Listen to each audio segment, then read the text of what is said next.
Bonsoir à tous et bienvenue si vous nous rejoignez sur la nouvelle chaîne ivoirienne. Le port du masque désormais obligatoire dans le Grand Abidjan, confinement ordonné également pour les personnes fragiles. Telles sont les décisions du Conseil national de sécurité déclaré ce jour, des nouvelles mesures qui visent à contenir le virus qui progresse rapidement dans le pays. Un virus qui progresse, un nouveau bilan aussi. Ce jeudi, 60 nouveaux cas confirmés. Le pays qui vient donc de dépasser la barre des 400 personnes contaminées. Et puis pour répondre à cette pandémie qui met le monde entier à genoux, des chercheurs ivoiriens proposent des solutions ivoiriennes, des solutions très prometteuses. Vous le verrez. La deuxième réunion du Conseil national de sécurité sur la pandémie du Covid-19 s'est tenue ce jeudi. Au terme de cette réunion, présidée par le chef de l'État ivoirien Alassane Ouattara, des mesures ont été adoptées, dont le port du masque obligatoire et le confinement à domicile des personnes fragiles. Les grands axes de ce Conseil avec le secrétaire général de la présidence, Patrick Hachi. On l'écoute. Le Conseil national de sécurité a par ailleurs été informé de la bonne application des mesures d'interdiction de circuler entre le Grand Abidjan et les villes de l'intérieur du pays et rappelle que cette disposition demeure le meilleur moyen d'éviter de nouveaux foyers à l'intérieur du pays. En outre, les demandes de laissez-passer pour les déplacements à titre exceptionnel entre le Grand Abidjan et l'intérieur du pays se feront dorénavant en ligne sur Internet. Au titre du renforcement des dispositions de distance sociale, les nouvelles mesures portent sur l'obligation du port de masques, notamment dans le Grand Abidjan, en veillant à leur disponibilité et leur gratuité, à commencer par le personnel de santé et les forces de défense et de sécurité. Le confinement obligatoire à domicile de toutes les personnes fragiles, notamment les personnes âgées et celles souffrant de maladies chroniques. La réduction des déplacements non essentiels. La mise en œuvre effective du télétravail. La réduction du nombre de passagers dans les véhicules de transport en commun et dans les véhicules personnels, dont les modalités seront communiquées par le ministre des Transports. Le paiement d'amendes ou l'imposition de sanctions pour toutes les personnes qui violent les règles de confinement à domicile et leur transfert dans des centres dédiés. Le président de la République a instruit M. le Premier ministre aux fins de procéder dès la fin du mois d'avril 2020, au paiement des primes au personnel de la santé, aux forces de défense et de sécurité, ainsi qu'aux autres acteurs publics engagés en première ligne dans le combat contre le coronavirus. 60 nouveaux cas de personnes atteintes du coronavirus ont été enregistrés ce jeudi en Côte d'Ivoire. C'est le plus haut bilan journalier depuis la découverte d'un premier cas le 11 mars dernier dans le pays. Bilan annoncé ce soir par le directeur général de la Santé que je vous propose d'écouter. Ce jeudi 9 avril 2020, 60 nouveaux cas d'infection à Covid-19 ont été enregistrés sur 247 échantillons prélevés, portant à 444 le nombre total de cas confirmés et 4 nouveaux guéris. La Côte d'Ivoire compte donc à ce jour 440 cas confirmés, 52 guéris et 3 décès, avec toujours la ville d'Abidjan comme épicentre de la pandémie. Face à l'évolution croissante du nombre de cas, le ministère de la Santé et de l'Hygiène publique, en collaboration avec les autres ministères, mène quotidiennement de nombreuses actions dans le cadre de la lutte contre la pandémie. Le ministère de la Santé et de l'Hygiène publique salue les efforts des Ivoiriens qui font de plus en plus des efforts pour respecter les mesures mises en place par le gouvernement. Cependant, il est important de rappeler que le respect des règles de confinement pour les personnes testées positives au Covid-19 est nécessaire pour éviter de nombreuses contaminations. Aussi, nous insistons auprès des populations, particulièrement les plus vulnérables, qu'il faut réduire les déplacements le plus possible et se protéger en portant un masque lors de nos déplacements. La pandémie à Covid-19 est une maladie grave et mortelle, avec une contamination rapide. L'implication de tous est indispensable pour l'endiguer. Par ailleurs, devant l'apparition de signes tels que la toux, la fièvre et les difficultés respiratoires, veuillez contacter en urgence les numéros gratuits suivants, le 101, le 119, le 125 et le 143. Le gouvernement, à travers le ministère de la Santé et de l'Hygiène publique, remercie et félicite tous les acteurs de santé pour leur dévouement et leur professionnalisme dans le cadre de la lutte contre cette pandémie. Un nouveau bilan annoncé par le ministre en charge de la Santé, le Dr Aka Awele. Si le gouvernement répète que les gestes barrières comme se laver les mains constituent la meilleure protection, le contact rapproché et constant avec des personnes infectées par le coronavirus nécessite l'emploi de matériel spécifique, dont bien sûr des masques ou encore des surblouses. Ceux-ci apparaissent comme les boucliers dans la guerre sanitaire en cours. Aussi, le personnel soignant a-t-il un besoin criant de ces accessoires? Ce jeudi, la plateforme Santé, qui regroupe plusieurs syndicats, interpelle sur le manque réel de matériel dans les hôpitaux. Une situation qui peut pousser certains soignants à boycotter leur poste en cette grave crise sanitaire. Tim et Danger. Les équipements de protection individuelle restent encore attendus dans les hôpitaux. Il en est de même pour les mesures d'accompagnement pour le personnel de santé. En dépit de ces constats, la plateforme Santé ne s'inscrit pas dans une logique de bras de fer avec le gouvernement. Ce jeudi, en conférence de presse à Cocody-Sococé, son président invite ses camarades à ne pas déserter les services. La plateforme Santé remercie, encourage et félicite tous les camarades pour leur détermination à servir l'État afin de bouder hors de notre pays la maladie à coronavirus.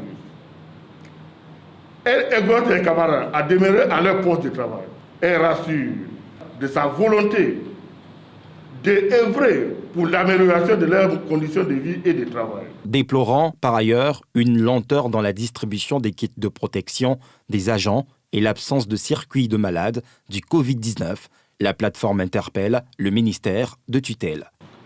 La plateforme Santé recommande au ministère de la Santé et de l'Hygiène publique la distribution immédiate des équipements de protection individuelle dans toutes les structures sanitaires et leur mise à la disposition du personnel de santé sur toute l'étendue du territoire. L'instauration effective d'un circuit de prise en charge sanitaire, la communication et la détermination de l'acteur de répartition du montant alloué à la prime exceptionnelle Covid-19.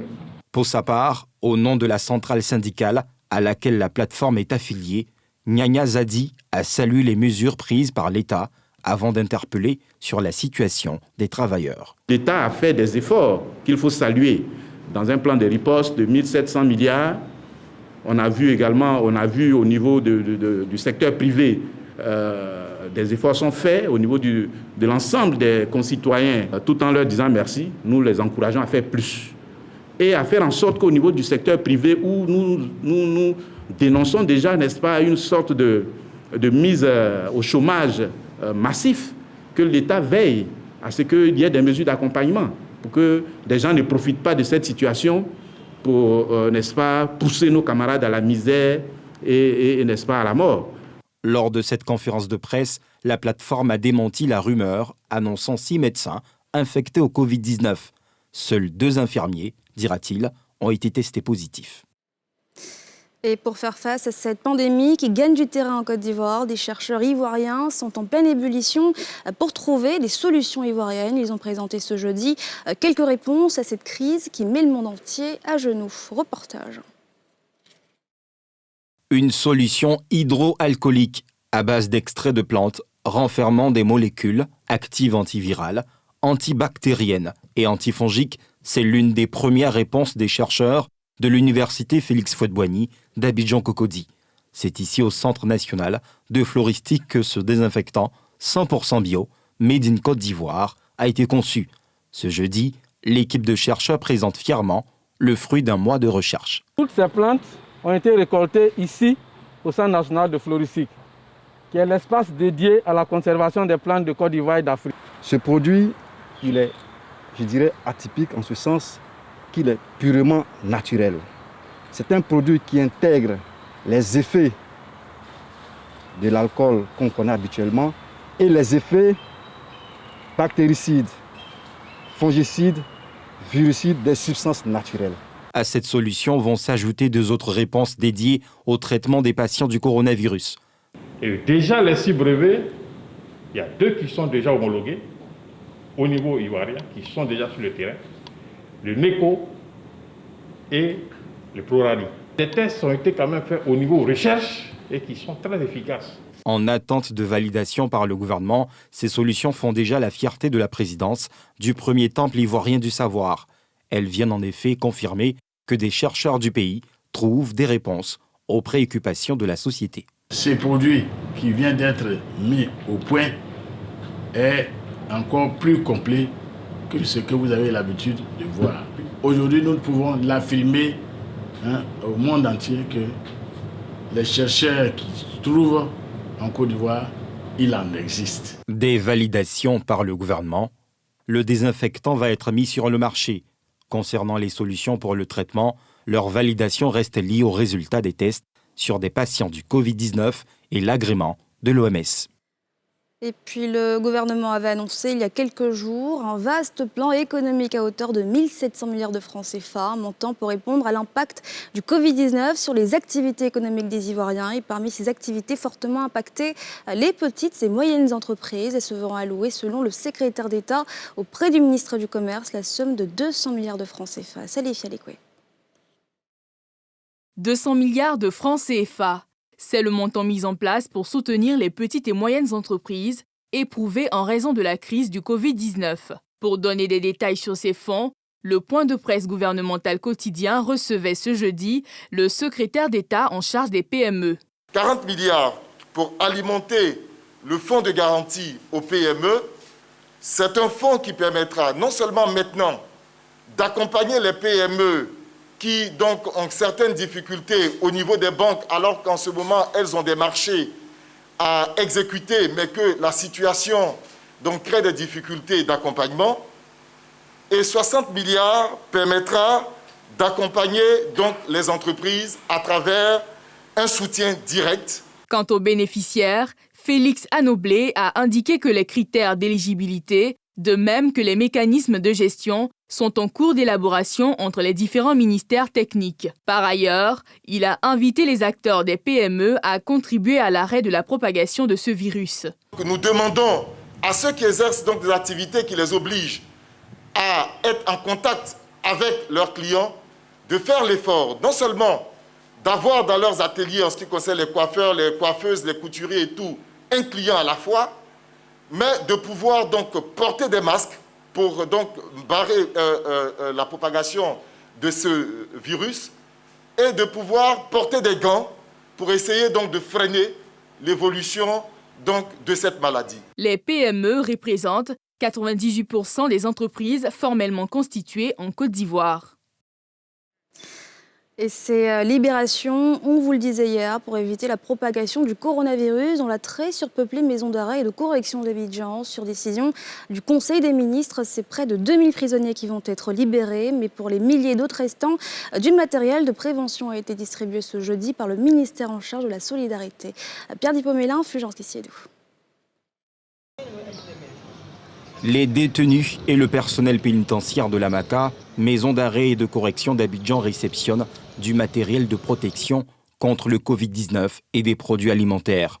Un don du ministère de la Solidarité et de la lutte contre la pauvreté dans le cadre de la lutte contre la pandémie de la maladie à coronavirus. Nous avons apporté des vivres et des non-vivres.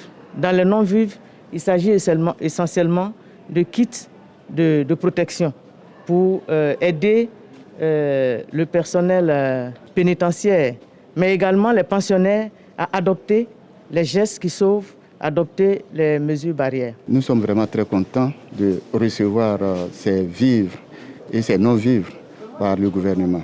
Donc au nom des détenus, nous pensons qu'il y a un autre mot à dire, c'est dire merci à tous les membres du gouvernement pour ce geste qui va nous permettre, n'est-ce pas, de lutter contre l'entrée du coronavirus dans nos établissements pénitentiaires.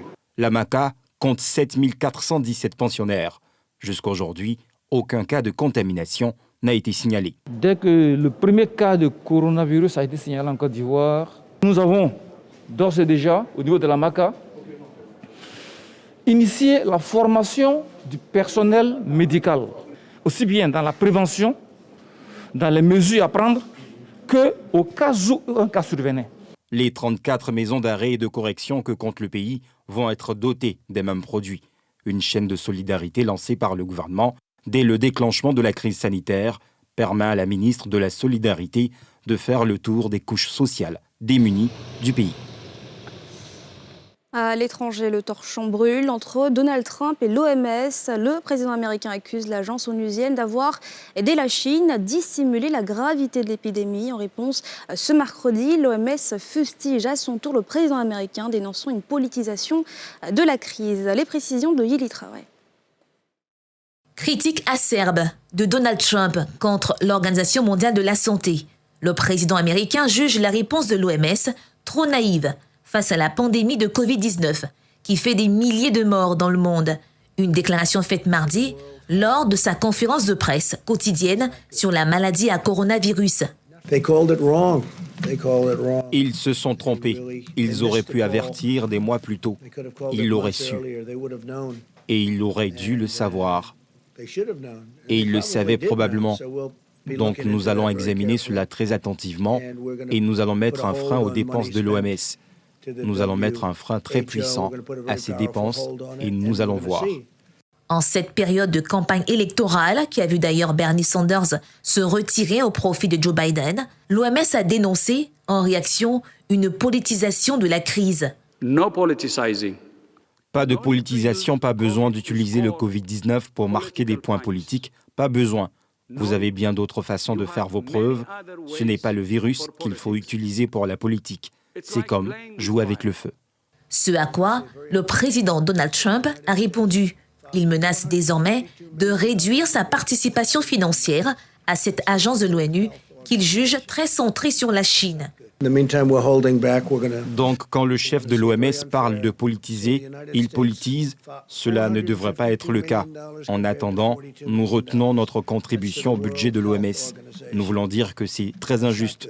Les États-Unis, 452 millions de dollars contre 42 millions de dollars donnés par la Chine pour l'Organisation mondiale de la santé. C'est pas bon, pas juste. Et d'autres pays ont également donné beaucoup, moins que les États-Unis.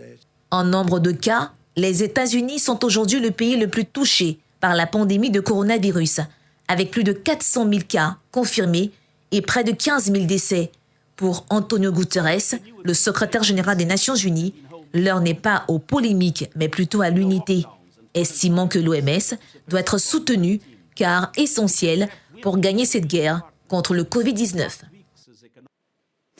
Ce journal a été réalisé par l'ensemble de la rédaction. Merci de l'avoir suivi. Restez avec nous pour la suite de nos programmes et on se retrouve demain pour un nouveau rendez-vous de l'actualité.